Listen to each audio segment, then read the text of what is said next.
She had never held public office before. She'd been a senator for just 9 short months. And then our nation bowed its head in grief. It appeared as though a dark blackish gray curtain had just dropped between lower Manhattan and the rest of the city. Injury-wise, both my legs were shattered. They believe that the landing gear of the second plane hit me because it was so hot that it closed my wounds. Around 9 o'clock at night, one of my staff people, one of Chuck's staff people came in and whispered to both of us that the White House had just sent up its first request for funding, and there was not a penny in it for New York. New York needed a champion. Hillary and Chuck tirelessly worked their way across Washington, not stopping until they reached the Oval Office. President Bush looked at me and he said, "What do you need?" And I said, "We need $20 billion. And Chuck Schumer said, "We need $20 billion. And he said, "You got it." Her mind just quickly grasped, this is a much bigger issue than replacing these buildings. This is replacing the American spirit. I remember just taking a few pictures. And when I got them developed, the flash from this camera against the dark sky reveals all the particles that are in the air. It looks like snow. When our first responders began to get sick and questioned the quality of the air at Ground Zero, Hillary loudly took on the EPA and won them health benefits. Told people that the air was safe. It wasn't safe. Not only did she say she was going to fight for us, it wasn't idle chatter. At the same time, she very quietly helped some survivors rebuild their lives. I remember talking to Hillary, saying that I can't have this wedding unless I can dance. I need to be able to dance at my wedding for it to happen. And she said, you're gonna do it. I know you are. Hearing her say that helped me believe it. Well, the bin Laden situation is a perfect example of how valuable Hillary's judgment and strength was to me in every decision I made. I've seen the photograph. So have you. We'll never quite know what it felt like to be in that room. But look at her. Look at her face.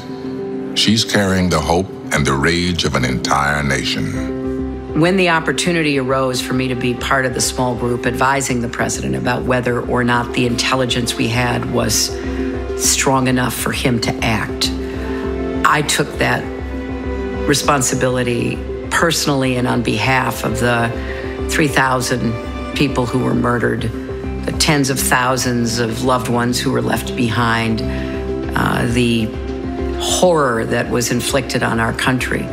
Just listening to her talk about what that meant, I think we all felt both the extraordinary responsibilities, but also the extraordinary privilege of being able to serve the American people. I was sitting in a back room by myself with my feet up and my sneakers were sticking out of my dress. And someone came behind me and hugged me, and I had no idea who it was. And it was Hillary. Without press, without fanfare, there are only family photos.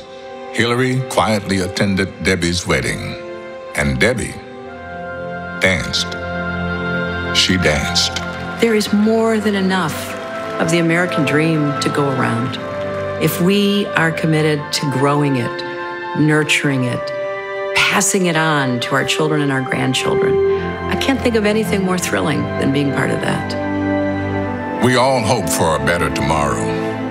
Any parent knows your every dream for the future beats in the heart of your child. Chelsea's heart beats Hillary's dreams, and Hillary's heart beats Dorothy's. It's how we are made. The American dream is passed down from generation to generation to generation. There's lots of other ways we could spend these golden years of our lives. She wants to do this because she believes she can make a difference now, and I do too. I am going to stand up and fight for every American, because I think if you are the president, that's exactly what you should do every day. There are show horses, and then there are workhorses, horses that you count on to deliver. And she's a workhorse.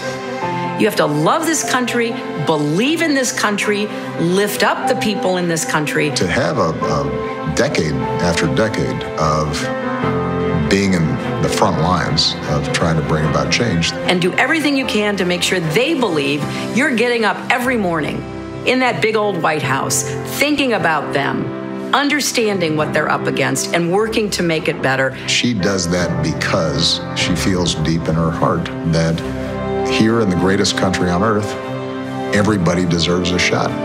I hope to unify our country. I hope to bring people together. I hope to break down every barrier that prevents Americans from joining hands and making our country everything it should be. That's what I hope for my grandchildren, and I know that's what my mother would hope for me. How many times will she leave her mark? How many ways will she light up the world? This is the woman.